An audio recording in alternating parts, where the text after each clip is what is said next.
ভাই, আপনি প্রশ্ন করলেন যে ইসলামে পুরুষদের বিয়ে করার সর্বোচ্চ সীমা যখন 4টা, তখন নবীজির কেন 11 জন স্ত্রী ছিল? আমি আপনার সাথে একমত যে পবিত্র কোরআনে সূরা নিসার 3 নম্বর আয়াতে উল্লেখ করা হয়েছে যে তোমরা সর্বোচ্চ 4 জন স্ত্রীকে বিয়ে করতে পারবে।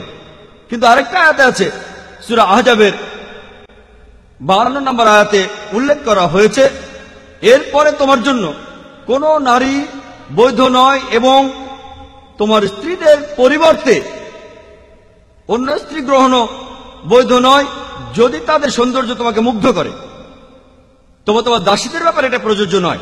পবিত্র কোরআনে এই আয়াত সূরা আহজাবের 52 নম্বর আয়াতে একথা উল্লেখ করা হয়েছে, যেখানে নবীজিকে অনুমতি দেওয়া হয়েছে যে তিনি তার সব স্ত্রীকে রাখবেন, কিন্তু একই সাথে তিনি অন্য কাউকে বিয়ে করতে পারবেন না।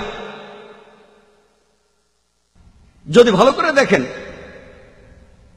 কেন নবীজির জন্য অন্য নারীকে বৈধ করা হয়নি, আর এছাড়াও তিনি তাদেরকে তালাকও দিতে পারবেন না, কারণ পবিত্র কোরআনে আরো একটি আয়াতে বলা হয়েছে যে রাসূলের পত্নীদেরকে বিয়ে করা, তারা তালাকপ্রাপ্ত হোক অথবা বিধবা হোক, তোমাদের জন্য তারা বৈধ নয়, কারণ তারা উম্মুল মুমিনিন, তারা হলেন মুমিনদের মা।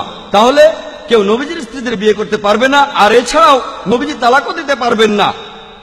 আর যদি ভালো করে দেখেন যে নবীজি কেন 11টা বিয়ে করেছিলেন, সেগুলো হয় সমাজ সংস্কারের জন্য অথবা রাজনৈতিক কোনো কারণে, যৌন তৃপ্তির জন্য নয়। তিনি প্রথম যে বিয়েটা করেছিলেন তিনি ছিলেন বিবি খাদিজা রাদিয়াল্লাহু তাআলা আনহা। তখন তার বয়স ছিল 40 বছর আর নবীজির ছিল মাত্র 25 বছর, আর তিনি ছিলেন একজন বিধবা। 2 বার চিন্তা করেন, নবীজি সেক্সের জন্য বিয়ে করলে এমন মহিলাকে কেন বিয়ে করবেন যিনি নবীজির চেয়ে 15 বছরের বড়, আর যিনি বিধবা হয়েছিলেন 2 বার। যদি ভালো করে দেখেন, যতদিন বিবি খাদিজা রাদিয়াল্লাহু তাআলা আনহা তিনি যতদিন বেঁচে ছিলেন, নবীজি ততদিন অন্য কোনো মহিলাকে বিয়ে করেননি।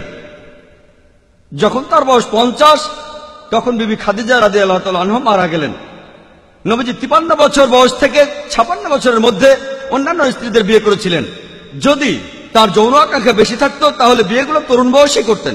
বিজ্ঞান আমাদের বলে মানুষের যত বয়স বাড়ে যৌন আকাঙ্ক্ষা কমে যায়। এটা নবীজির উপরে দোষারোপ করা। মাত্র 2টো বিয়ে করেছিলেন স্বাভাবিক পরিস্থিতিতে, একজন বিবি খাদিজা, অন্যজন বিবি আয়েশা, আল্লাহ তাদের দুজনকেই শান্তিতে রাখুন। অন্য সবগুলো বিয়ে ছিল বিভিন্ন পরিস্থিতিতে, হয় সমাজের কোনো সংস্কার অথবা রাজনৈতিক কারণে।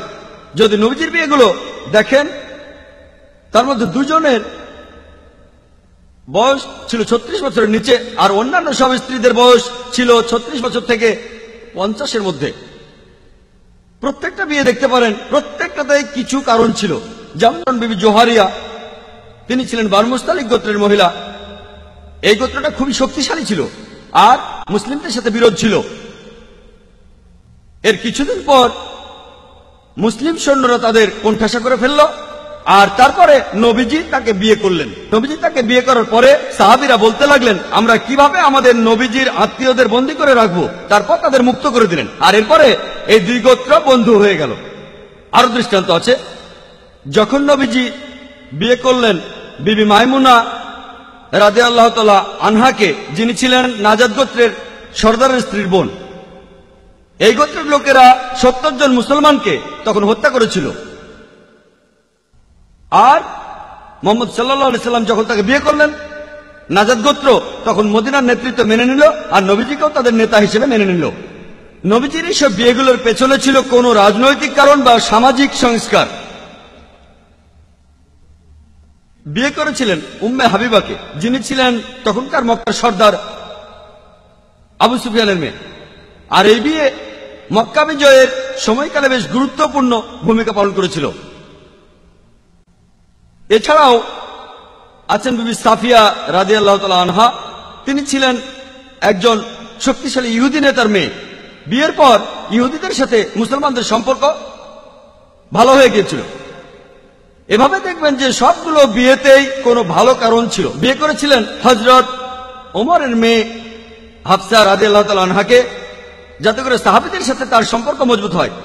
আর সামাজিক কারণে তিনি একজন তালাকপ্রাপ্তা মহিলাকে বিয়ে করেছিলেন, তিনি হলেন বিবি জায়নাব। তিনি যখন তালাক পেলেন, নবীজি তাকে বিয়ে করলেন। সবগুলো বিয়ের পেছনেই ছিল রাজনৈতিক কারণ ও সমাজ সংস্কার। তিনি যে বিয়েগুলো করেছিলেন সেগুলো ছিল মানুষের ভালোর জন্য, ভালো সম্পর্কের জন্য, যৌন তৃপ্তির জন্য নয়। আশা করি উত্তরটা পেয়েছেন।